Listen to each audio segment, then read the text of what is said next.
kalangan, baik itu kalangan pelajar, kalangan mahasiswa, kalangan orang tua, kalangan orang yang haus akan ilmu pengetahuan.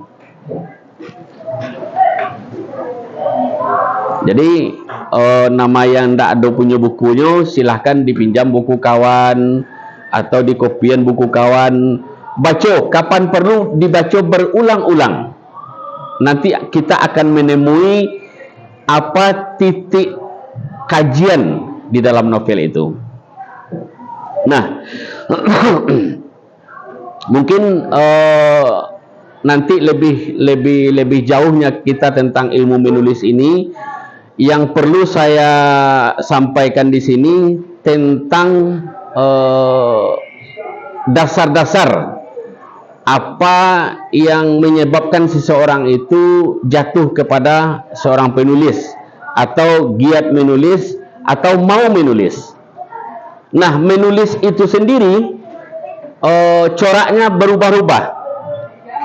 Kalau di awal-awal dulu orang menulis pakai pensil, pakai pitului, masih bisa awak menyebut nama pitului itu gini? Tidak tentu doa kan? Kalau di era-era ambo sakit ketek-ketek itu pitului, pensil itu masih orang-orang kota menyebut. Orang kampung pitului namanya kan? Dengan itu orang awalnya menulis. Lalu meningkat pendidikannya, menulis dengan pena, menulis dengan kapur, menulis dengan spidol. Nah, hari ini dunia digitalisasi, orang menulis pakai laptop, orang menulis pakai komputer, bahkan orang menulis pakai HP. Mengetik dengan tangan itu juga menulis namanya.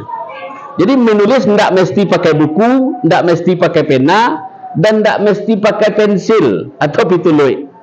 Cukup mengetik, kita dibuat SMS atau dibuat surat kepada orang tua lewat SMS atau sekarang lewat WhatsApp, lewat WA, itu kita juga dinamakan menulis.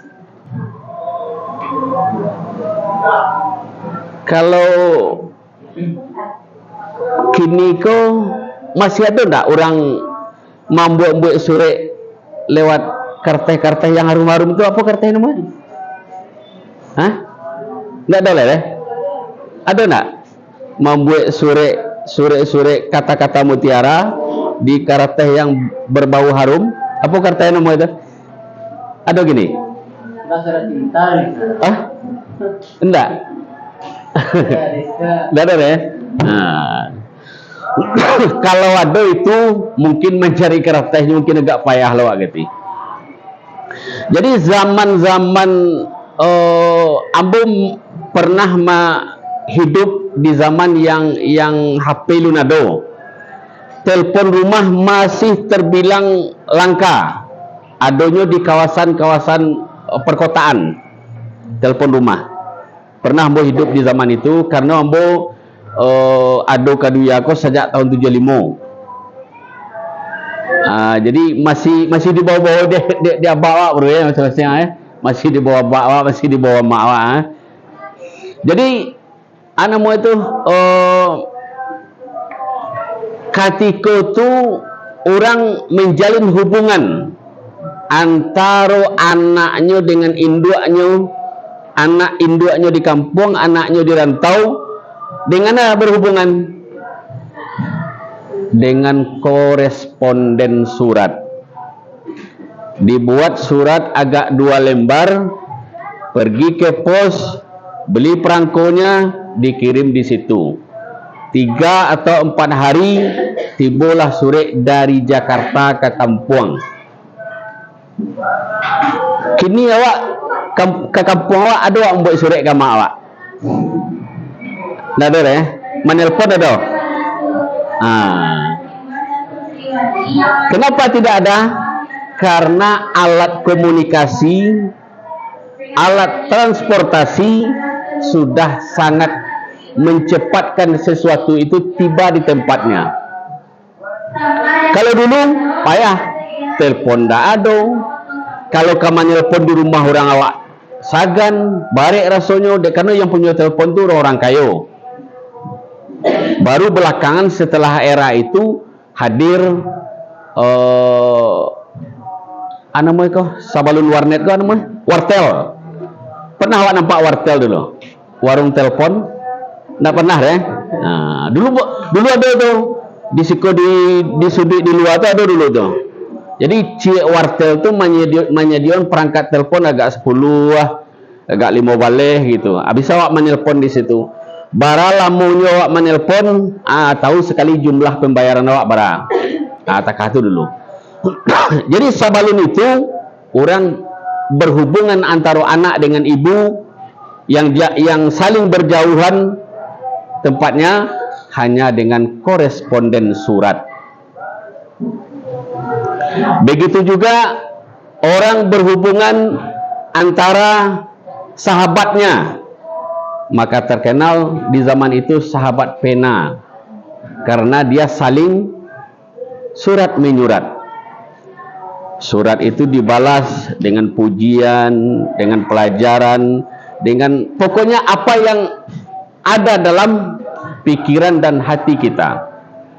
Menulis tak obahnya adalah berkata-kata, juga bersumber di dalam hati. Makanya ketika kita menulis sesuatu itu pasti diawali dengan pemikiran kita. Kalau ada wartawan senior dulu di Padang tuh, ini membuat sebuah buku, judul bukunya Anantakana. Simple kan? Anantakana. Jadi apa? Ketika membuat sebuah tulisan itu selalu tidak direncanakan. Sama sepertinya berkata-kata, bercakap-cakap, tak pernah ada perencanaan dan tak pernah ada schedule yang jelas, tapi keluar kata-kata. Begitu juga dia ketika menulis selama dia jadi wartawan, banyak yang dia tulis. Nah, jadi kalau kita telah mencemplungi dunia tulis menulis itu, maka kehidupan kita semakin asik, semakin menyenangkan, karena seluruh beban pemikiran kita bisa dikeluarkan. Orang kalau apabila dicaliak dia beda umurnya dengan pembawaan wajahnya, artinya umurnya ketek tapi wajahnya lah lebih tua gitu kan. Itu karena tidak pernah menulis atau jarang menulis gitu kan. Kenapa? Banyak menyimpan pemikiran-pemikiran yang seharusnya bisa dipecahkan. Sebab dalam hidup awak, mungkin awak sabantalai akan mempunyai beban pemikiran yang amat luar biasa. Mungkin kini awak tidak mempunyai itu karena awak masih tahapan belajar. Tahapan belajar kok, kalau belajar orang kini dengan belajar orang dulu jauh bedanya. Ambo ketika mengaji itu sudah diantar di orang gaek itu setahun tidak pernah dilihat-lihat di orang gaek itu. Setahun di gaek di Siko Kampuang di Padang Pariaman, awak pergi mengaji ke Batu Sangka tu. Setahun tidak dilihat-lihat tu. Awak Batu Sangka tu itulah kampung yang ditempuh baru setahun tidak diperhatikan di orang gaek. Orang kini tidak bersobok tu dah. Orang kini kalau tidak orang gaeknya taragak jinyo, inyo taragak je orang gaek bisa dilepaskan. Dengan cara apa? Dengan cara komunikasi tadi. Lewat telepon, lewat sambungan WA, dan lewat hal-hal lainnya. Nah, kalau kita ingin pentingnya sebuah ilmu menulis itu, mari kita baca surat Al-Alaq. yaitu ayat yang pertama turun.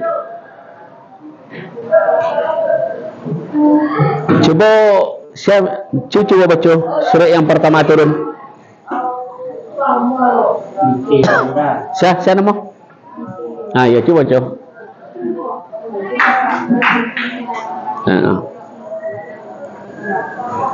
Tarik. Iqra wa rabbukal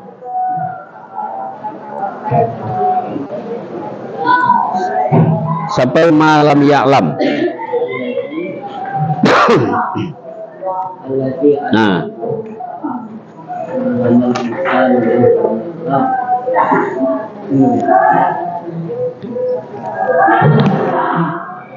Aci coba artian. Artian apa? Ya. Bisa Iqra bismi rabbikal ladzi khalaq. Silakan. Siapa mau Nisa? Resa. Nisa. Aci coba artian. Silakan. Ini lah mengaji tafsir kan? Iya.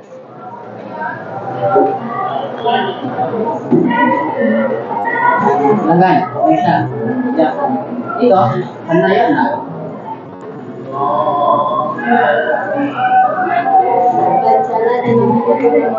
Iya. Terus? Yang menjadikan manusia.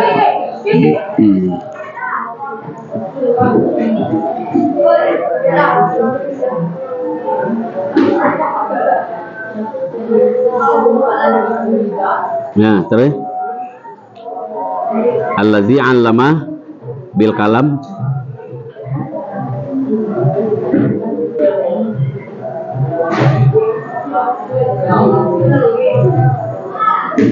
Seperti ya.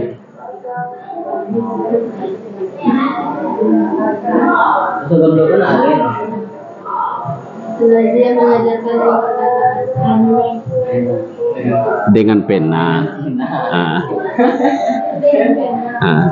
Apa yang tidak kita ketahui ya. Jadi kesimpulannya apa? Kesimpulan ayat pertama itu ada dua. Iqra, yang kedua kalam. Iqra artinya baca, kalam artinya pena atau menulis. Pena tamsilannya menulis. Jadi sebenarnya kajian menulis itu pertama kali Nabi menerima wahyu sudah disuruh oleh Allah Subhanahu wa taala untuk Iqra, bacalah. Kira-kira di luar jam pelajaran awak, bara banyaknya waktu yang awak gunakan untuk Iqra, untuk membaca. Di luar jam pelajaran. Jam pelajaran awak dari pagi sampai jam 2. Jam 2 sampai sengampe. Sudah tu malam lah. Malam belajar bebas. Malam dari jam 9 sampai jam 10 ya. Artinya waktu senggang awak dari jam 2 balik sampai jam 2 ya. Awak pergunakan untuk salat, makan, menghafal. Terus sehabis asar awak pergunakan menjelang maghrib.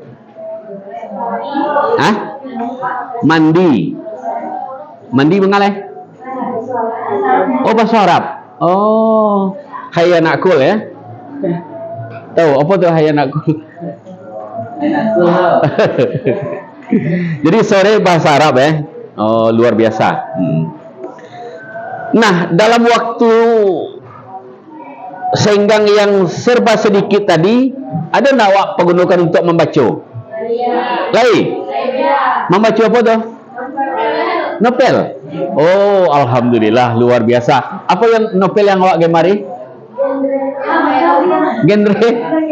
Iya. Buya Hamka. Oh, novel Buya Hamka. Apa judulnya dah? Langsung itu Buya Hamka. Oh, iya. tenggelamnya kapal Van der Weyden ya. Alhamdulillah. Jadi memang kalau sedang dalam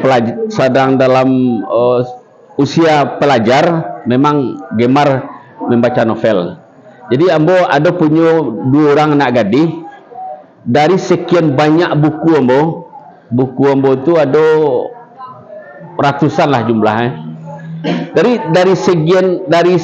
ratusan jumlah buku itu yang paling digemari di anak gadis ko novel. Dia karena bos sekolah membeli novel tu. Novel Ahmad Puadi, ada novel tentang Buya Syekh Ibrahim Musa Parabe. Ada macam buku itu, Syekh Ibrahim Musa Parabe. Alulai. Oh itu rancak bana lo buku itu. Nah, jadi itu modal awak bahwa membaca dan menulis harus beriringan. Harus beriringan, bersamaan. Kenapa? Orang tidak akan pernah bisa menulis kalau dia tidak membaca. Sekurang-kurangnya dia membaca apa yang dia tulis. Membuat WA awak kan dah baca nak? Yo lewat baca. Kadang-kadang muah 3 kali baca Sabalun awak kirim ke orang. Iya. Iya li teka tu. Iya. Dan itu harus awak tingkatkan. Kapan perlu, kalau 3 kali ulang baru, usahawan 5 kali. Kenapa? Agar awak jangan salah kirim.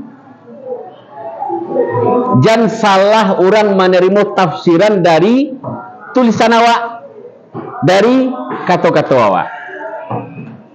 Jadi ketika orang tersinggung oleh tulisan awak, oleh kata-kata awak, akan berakibat mencelakai orang lain. Makanya teliti ke hurufnya yang salah, atau penempatan huruf besar dan huruf kecilnya yang salah, atau kata-katanya yang kurang mengenakkan, harus awak baca ulang agar tulisan kita itu diterima oleh si penerimanya. Baik yang penerima itu sahabat kita, apalagi yang menerima itu orang tua kita, ayah ibu kita. Sebab cara berbahasa itu berbeda semua. Antara kita dengan sahabat itu beda lagi. Awak bebas bahasanya, boleh pakai lu, boleh pakai gua. Tapi kalau dengan orang tua, itu bahasanya harus bahasa yang merendah, bahasa yang baik, bahasa yang menyejukkan. Bukan bahasa perintah, tetapi bahasa minta tolong, bahasa minta maaf. Itu bahasanya. Nah, jadi itu pondasi dasar untuk awak supaya bisa menulis. Kalau awak analisa lebih dalam, membaca dan menulis itu hukumnya wajib. Kenapa? Iqra, bacalah. Kan itu bunyinya kan? Kan itu artinya bacalah. Itu kan perintah dari Allah Subhanahu wa taala, baca. Nah, membaca itu hukumnya wajib. Kalau kita tidak ingin bodoh, atau kalau tidak ingin kita terbilang orang-orang yang lemah, maka bacalah, banyaklah membaca. Terutama yang kita baca tentu Al-Quran. Yang lain-lain baru setelah membaca Al-Quran. Allah pernah awak khatam Al-Quran? Lain. Alhamdulillah. Barangkali seminggu, setahun, salamoko. Barangkali wak mengkhatam Al-Quran. Hah? Baru 1 kali, 2 kali. Barangkali. Saya yang paling banyak khatam Al-Quran. Luna dulu ya. Sekurang-kurangnya khatam Al-Quran sekali seumur hidup. Itu sekurang-kurangnya. Kalau bisa wak khatam Al-Quran tiap minggu, itu alangkah rancaknya dan alangkah baiknya. Atau bisa wak mengkhatam Al-Quran sekali dalam sebulan, rancak juga dan bagus juga.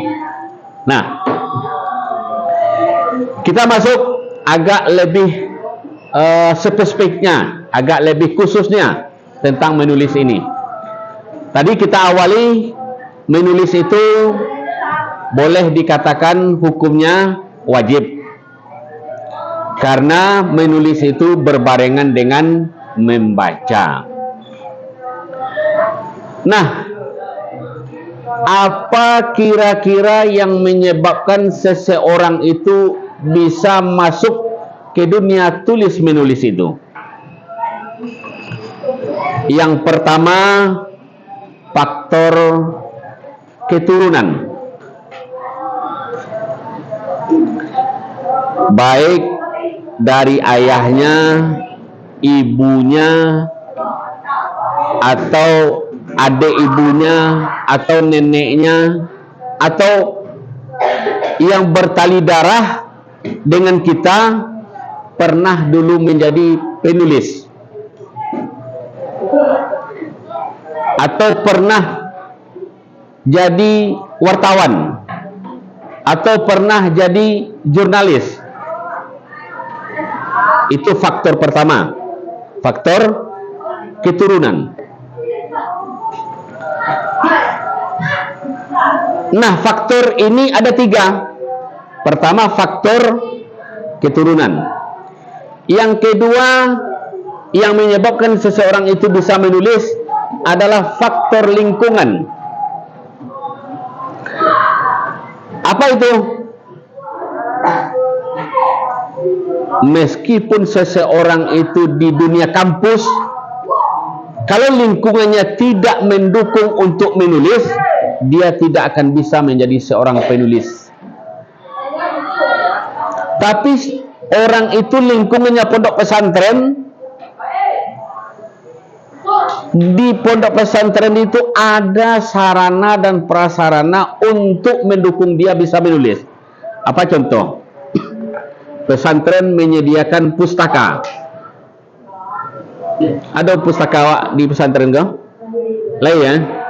Pustaka menyediakan kitab-kitab, buku-buku, bahan bacaan agama, bahan bacaan umum, bahan bacaan yang bisa memotivasi kita, dan bahan bacaan yang mengandung ilmu pengetahuan. Itu dinamakan literasi.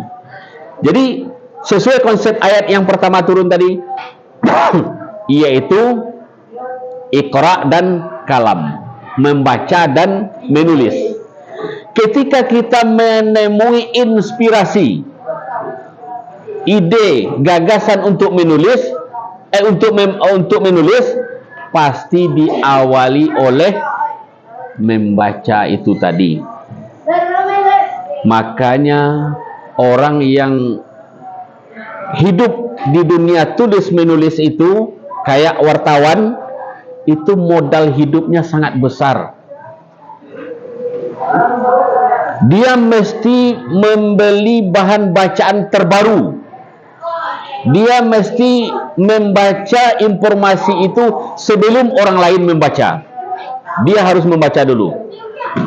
Dia harus membeli buku terbitan baru, buku-buku bagus, buku-buku tentang ilmu pengetahuan, baru dia bisa menuangkan ide dan gagasannya. Karena novel Ahmad Fuadi itu kaya dengan ide-ide kecil, tetapi ketika telah dituangkan di dalam buku, orang larut di dalam kehidupan seorang Ahmad Fuadi. Orang larut dibawa ke dunia pesantren itu, dunia yang jauh dari kemajuan, dunia yang jauh dari hiruk pikuk dunia, yang kerjaannya masuk waktu zuhur dia ke masjid bersama-sama, nanti tiba jam pelajaran dia berada di lokal, nanti tiba waktunya muhadarah dia latihan pidato bersama-sama, itu aja. Tetapi dari kejadian itu, dari kehidupan itu, seorang Ahmad Puadi mampu mengungkap yang terdalam dari dunia pondok pesantren itu sendiri, menjadi motivasi bagi banyak orang. Sehingga apa yang terjadi? Pondok pesantren saat ini tidak lagi seperti pondok pesantren dulu-dulu. Kalau dulu pondok pesantren ini hanya alternatif. Tahu alternatif? Tahu alternatif? Alternatifku setelah anakku ndak laku di SMP, ndak laku di sanawiyah, anakku kalau di SD itu NIM-nya paling rendah, pokoknya susah diterima di sekolah-sekolah favorit. Diantarlah di ayah je induk ke pondok pesantren. Itu dulu. Kini pondok pesantren lah menjadi tujuan utama. Kenapa? Karena di pondok pesantren lah yang berhasil membentuk akhlakul karimah, membentuk pribadi muslim yang berkualitas. Tuh. Nah, jadi yang kedua tadi faktor lingkungan. Bersyukur kita pondok menyediakan pustaka. Nah, sekarang ketika waktu luang, ketika waktu sedang tidak belajar, pergunakanlah ke pustaka. Pergunakan ke pustaka, baca bacaan yang bermanfaat, yang bisa untuk kita melahirkan ilmu menulis. Gali inspirasi apa yang ada di buku itu, kita tuangkan lewat tulisan. Minimal kita mulai-mulai ini tulis di buku kita. Seperti satu buku itu kita rangkum, kita apa namanya? Kalau istilah sekarang tuh apa namanya? Bukan. Kalau di media tuh resensi. Resensi buku itu artinya kita rangkumlah dari sepanjang itu uraian si penulisnya, bagaimana kita mempersingkat atau memperluas, tergantung kepada cara kita menuliskannya. Bagaimana hasilnya itu buat dulu, kemudian hasilkan, nanti kita nilai. Itu faktor yang kedua ya. Kemudian faktor yang ketiga adalah faktor kemauan dan keinginan. Layado dia aku ingin untuk menulis. Kalau layado langsung awak menulis setelah membaca buku, atau awak setelah baca cerita awak sama awak cerita awak kan sesekali kan ada baca cerita awak sama awak nak. Kok baca cerita tentang kampung awak masing-masing. Awak kan berbeda-beda kampung sore. Iya. Kan sesekali awak ada baca cerita kampung, atau awak baca cerita tentang lingkungan awak kembangkan lewat tulisan. Itu yang disebut dengan kemauan. Nah, sepanjang keturunan awak ndak ada seorang penulis, lingkungan awak ndak mendukung untuk menulis, tetapi kemauan awak ada, maka jadilah awak seorang penulis handal seperti Ahmad Puadi tadi. Nama awak akan harum sepanjang masa seperti Ahmad Puadi itu. Tahu Ahmad Puadi itu orang mana? Itu lagi baca buku nama itu. Anak meninjau, cobalah. Awak di situ dibungong kasih tahu awak nak. Tahu awak ba bantuannya, tahu awak ba artinya orang ini sangat luar biasa. Itulah seorang Ahmad Puadi, dari seorang penulis buku namanya langsung mendunia. Bukunya pun telah diterbitkan dalam bahasa lain oleh negara-negara lain. Kenapa?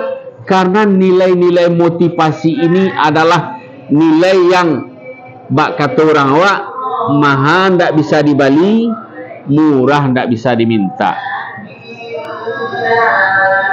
Tetapi lewat karya buku itu tadi mampu mengguncang dunia. Setidak-tidaknya lahirkan di awak sebuah keinginan, sebuah cita-cita, sebuah semangat untuk bisa menulis. Apa yang kita tulis? Apa saja. Yang penting yang kita tulis itu runut, terstruktur. Ada pembuka, ada isi, dan ada penutup. Itu dasar untuk ilmu menulis. Nah, barangkali sekedar pembuka kita cukupkan sedemikian. Silahkan kita untuk berdiskusi. Baik, terima kasih kita ucapkan. Mari kita beri aplaus kepada audio kita. Iya ya. Jadi sambil Biang minum air dan menikmati snack yang telah kita sediakan, silahkan untuk membuka 3 pertanyaan. Dari sini satu, sini satu, ini satu. 3 pertanyaan. Silahkan yang mau bertanya tentang menulis atau ada hal-hal yang perlu kita tanyakan. Silahkan. Ada yang bertanya? Ya, satu. Ada lagi? Langsung. Ya. Pertanyaan apa? Iya. Namo siapa? Nomor dulu. Salam. Waalaikumsalam warahmatullahi. Kami ingin bertanya tentang seorang yang menjual kalau menulis dan dari kata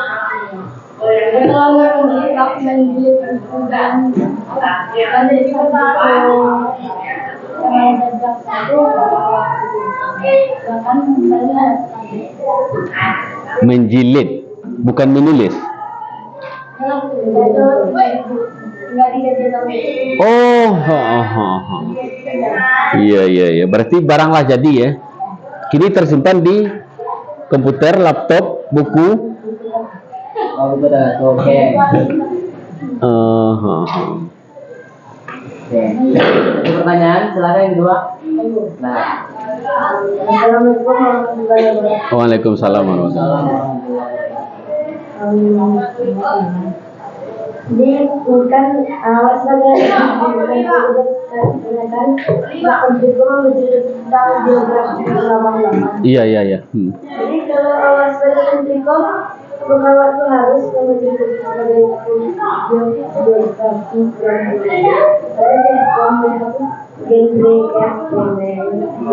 lain. Tapi dalam cerita itu dimaksud tentang agama gitu. Baik, terima kasih. Pertanyaannya sangat menarik sekali. Iya. Mungkin ada lagi yang bertanya? Ada? Silakan.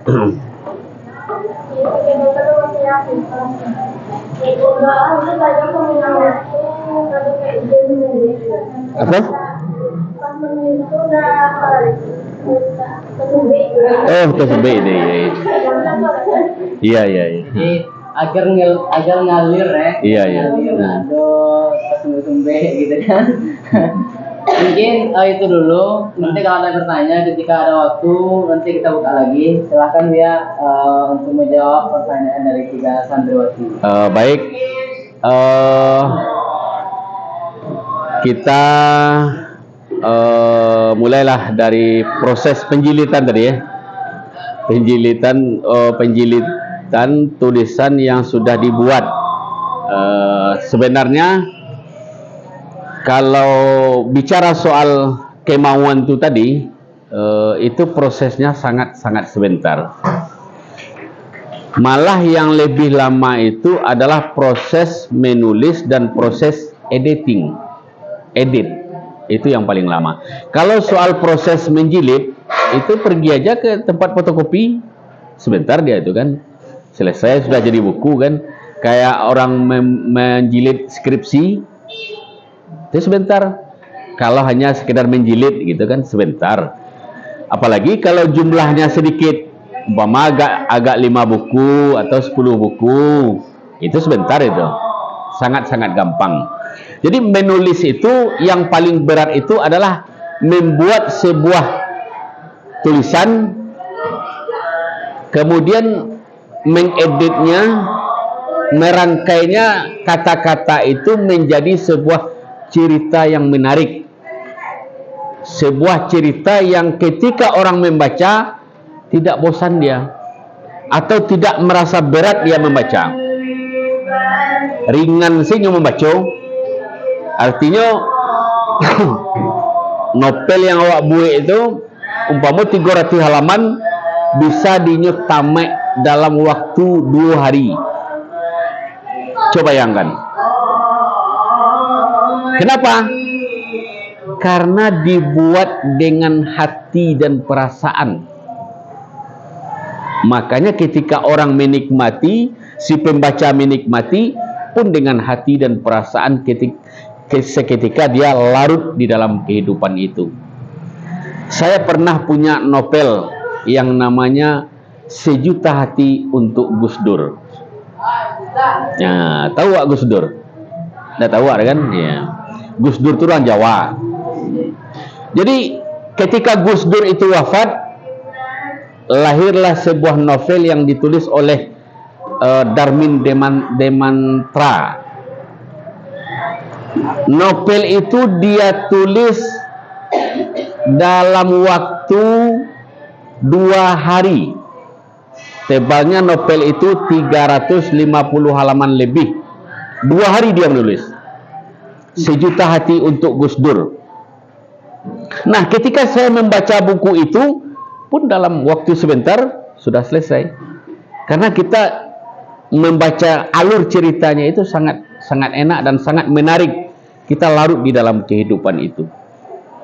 Hal-hal yang kecil dikemas dengan apik, dengan baik, dia akan menjadi sebuah sajian yang menarik pula. Jadi kalau proses penjilitan itu gampang, sebentar. Kemudian soal biografi tadi ya. Jadi biografi ulama atau guru-guru kita jadikan novel itu sangat bagus, sangat bagus sekali. Karena trennya di dunia digital sekarang itu orang lebih membaca yang simple.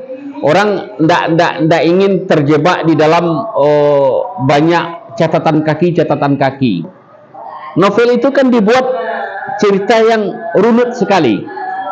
Tanpa, kalaupun ada catatan kaki, hanya persentasenya sedikit. Ya. Jadi bahasanya simple, bahasanya yang tepat saja. Nah, boleh, sangat boleh. Apalagi kita yang generasi milenial ini membuat, tentu dengan bahasa yang agak sedikit kocak, agak sedikit bahasa gaul gitu kan. Kita buat itu enggak apa-apa, enggak masalah. Karena kita lihat audien atau masyarakat pembaca kita sudah berada di generasi sekarang. Nah, itu boleh, sangat boleh. Tentu yang lebih membolehkan lagi ketika kita minta izin kepada guru kita dulu. Kalau guru kita masih ada, kita minta izin dulu. Nah, jangan-jangan di guru kita tidak boleh sama dia untuk ditulis tentang dia gitu kan? Atau guru kita itu tidak ingin pamer lewat tulisan kayak gitu kan? Yang penting itu dulu, supaya ilmu yang kita berikan itu ada berkahnya. Jadi perlu ada izin dari guru. Kemudian apa lagi tadi? Soal tersumbatnya ide ya. Nah, soal ide tersumbat itu setiap kita akan mengalami hal yang seperti itu. Kenapa?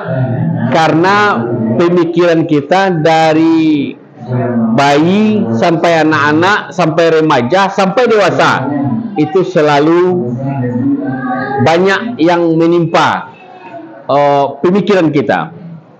Apalagi kita sudah nanti agak sedikit lagi ke dewasa, itu yang meracuni pemikiran kita sangat banyak. Tugas di pondok yang belum selesai, tugas di kampus yang belum selesai. Ketika kita membuat sebuah cerita atau sebuah peristiwa, sangat dituntut kekosongan pemikiran yang lain, sehingga baru bisa fokus. Nah, ketika ide tersumbat untuk melahirkan sebuah cerita atau sebuah gagasan, kita berhenti dulu, berhenti sejenak. Sama seperti yang Ambo alami. Ambo pagi-pagi itu sesudah subuh itu langsung membuat inspirasi tadi, atau inspirasi malam, langsung diketik sambil menikmati segelas kopi ya. Ngetik beko tertumbuak hilang balik kan, tertumbuak, tapi lado dasarnya tutup dulu.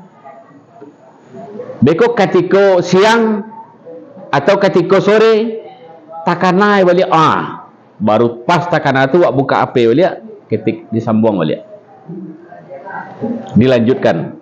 Dan itu sangat-sangat wajar dan sangat-sangat pantas. Kenapa? Manusia itu diberi oleh Allah Subhanahu wa taala akal dan nafsu.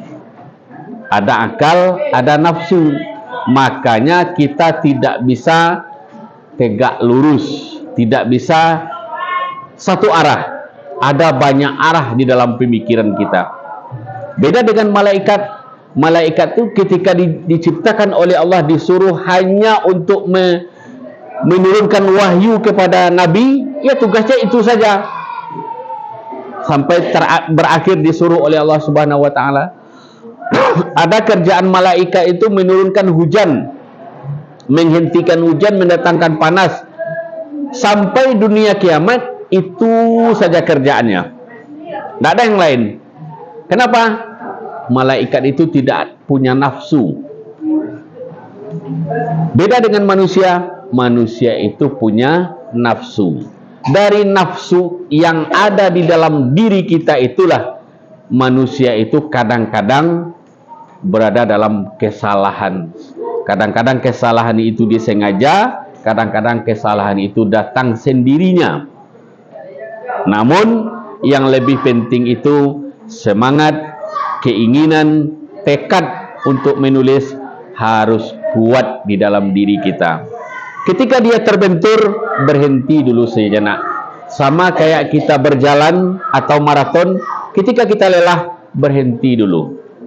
Lepaskan lelah kita, minum kita, lalu kita lanjutkan perjalanan setelah lelah itu habis. Setelah pemikiran yang menghantui itu tadi lepas, plong, ide yang tersumbat itu tadi akan terbuka kembali. Dia akan lahir kembali, dia akan mewujud seperti ide-ide dari awalnya. Ya, mungkin. Oke, baik, terima kasih kepada Bia telah menjawab. Mungkin ini untuk kita semua. Kita ada berapa orang? 1, 2, 3, 4, 5, 6, 7, 8, 9, 10, 11, 12, 13, 14, 15. 11. Waktu kita sekarang adalah jam 5:43. Aku kasih waktu 10 menit untuk menuangkan apa yang disampaikan oleh Buya dari awal. Yang tuliskan dari awal Buya bercerita. Dimulai dari sekarang. Ya. Waktu lah mulai.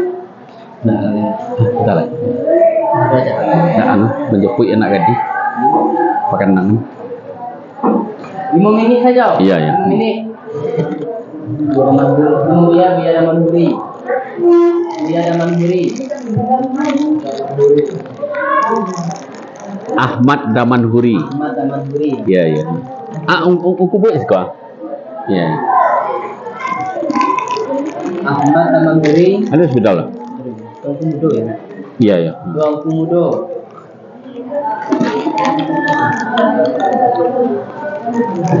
Pada waktu 5 menit.